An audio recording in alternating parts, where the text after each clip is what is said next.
Es gribu pievērst jūsu uzmanību uz tikko redzēto skaitļu un faktu šo te beidzamās aptaujas datu rezultātiem, kas liecina, ka mēs it kā domājam, ka mēs esam tādi kā vairāk labēji valsts, labēji noskaņoti, mēs esam par brīvu tirgu un tā tālāk un tā joprojām, taču patiesībā tāds sabiedrības viedoklis vai, teiksim, ķēķi sarunās pie galda, mēs ikdienā tomēr esam kreisi noskaņoti. Tas ir visai specifiski un visai interesanti, par to nesen bija arī plašāks pētījums presē, un varbūt, ka tā ir tendence, kas šobrīd parādās diezgan daudzās Eiropas valstīs, šīs pašas ekonomiskās krīzes dēļ. Grieķijā tikko bija parlamenta vēlēšanas, kur arī diezgan kreisi noskaņot cilvēki ir, un pat varbūt arī fašistiski noskaņot cilvēki, bet tas ir cits stāsts, ir guvuši vērā ņemams rezultātus. Vai Francija? Beidzamās svētdienas prezidenta vēlēšanas parādīja, ka Francija novirzās prezidenta izvēlē noteikti pa kreisi, jo sociālistu līderis François Hollands ir vinnējis vēlēšanās.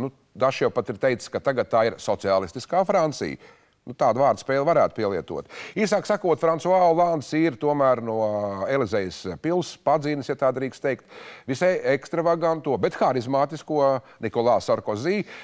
Bija viņam dažādi iemesli, kāpēc viņš zaudēja. Dažs pat piemin par to, ka visai ekstravagants lietas, viņa aroganci, tas ir tādu kā nepatiku pret cilvēkiem, kas nāk no pūļa vai no tautas masām, kuriem varbūt nav tādas naudas. Viņam bija arī, viņš ir vēl mazs augumā, tad viņam bija speciāls kurps uz platformām.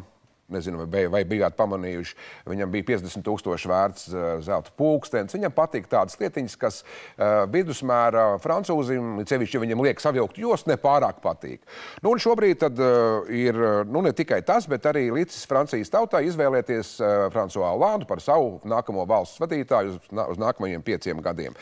Šis cilvēks ir visai interesanta personība, tāpēc mēs šovakar gribam par to parunāt mazliet vairāk.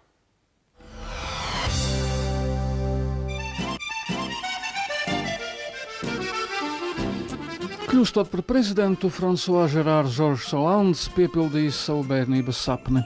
Karjeras laikā viņam šķiet bija pieticis ar otrā plāna lomām, bet nejaušo izdevību, kas radās pēc potenciālā sociālistu kandidāta Dominika Strausa-Kahna aresta seksa skandāla dēļ, viņš tomēr izmantoja ar pilnu jaudu.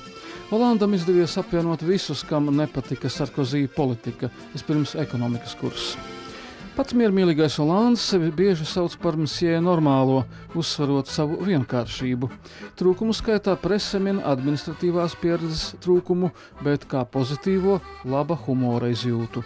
Gatavojoties kampaņai, Hollands centās veidot nopietnāku ārējo tēlu, nomainīja brilles un arī atbrīvojās no liekajiem kilogramiem. Gan Sarkozy, gan Hollands abi auguši 20. gadsimta otrajā pusē, ģimenēs, kur galavārds piederēja mātei. Hollands dzimis pirms 57 gadiem Francijas ziemeļos Ruānā, tēvs ārsts otolaringologs, māte medmāsa rūpnīcā, brālis bijis 2 gadus vecāks. Tāpat kā Sarkozy, Hollands ir futbola fans, pats skolas gados spēlējis kā labais uzbrucējs, bet tagad ir Francijas futbola federācija ietilpstošā ārzemju kluba Monaco karsējs. Licejā klases labākais skolnieks, studiju gados simpatizēja komunistiem, bet ātri padevās daļrunīgā sociālistu līdera Mitterāna valdzinājumam. Iestājies sociālistos arī viņš pats ar laiku kļuva par vienu no tās atzītiem oratoriem. Studiju gados darbošanās arotbiedrībā un aizraušanās ar britu roka grupu Led Zeppelin neietekmēja viņa sekmes. Hollandam ir 4 prestižāko mācību iestāžu diplomi. Viens no tiem saņemts Nacionālajā administrācijas skolā, kur studēja nākamie vēstnieki un deputāti. Tur studentu arotbiedrības līdera strīdā ar teicamnieci sākās viņa savienība ar kursa un partijas biedreni Ségolènu Royālu. Hollanda darba audzinātāju vidū ir vienotā Eiropas tirgus veidotājs Žaks Delors.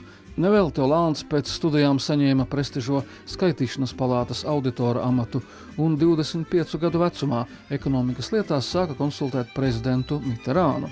Bet kvēlas politiskās ambīcijas viņš nekad neizrādīja.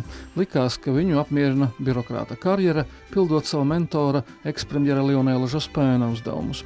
Uz cītīgo Hollandu, kompensējot nesaņemto ministra portfeli, kamēr to piedāvāja viņa dzīves draudzenei Royālai, Sociālistu partijas kongresā ievēlēja par pirmo sekretāru. Pēc Jospēna neveiksmes prezidenta vēlēšanās Hollands pirms 10 gadiem negaidīti kļuva par sociālistu līderi. Partijas turpmākās uzvaras reģionu un Eiropas parlamenta vēlēšanās pat sagrozīja viņam galvu. Viņš solījās kandidēt prezidenta vēlēšanās 2007. gadā. Tomēr ambīcijas piebremzējis, viņš palaida pa priekšu dzīves draudzeni Ségolènu Royālu. Viņa bija Olanda civilsieva 28 gadus, abiem ir 4 bērni, bet pavisam drīz pēc viņas neveiksmes vēlēšanās izjuka arī ģimenes savienība. Olanda simpātija ir 10 gadus jaunākā žurnāliste Valerija Trierveilere. Olands gan turpināja dzīvot zem viena jumta ar Royālu, bet Valerija Trierveilere vairākus gadus nešķīrās no sava vīra.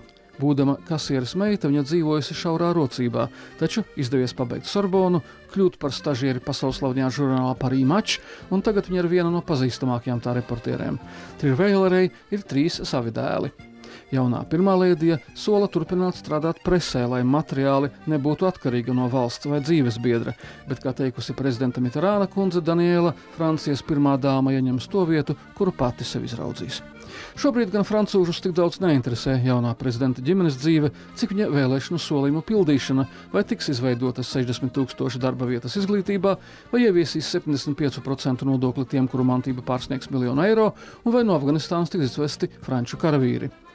Jāšaubās arī, vai ārsta dēls Olands izputinās bagātos, taču visi pārējie jau tāpat atviegloti uzvelpo, jo PVN pacelšanā no 19,6% līdz 23%, ar ko piedraudēja Sarkozī, līdz ar viņa sakāvi francūžiem nedraud. Tagad jaunajam Francijas prezidentam būs jāliek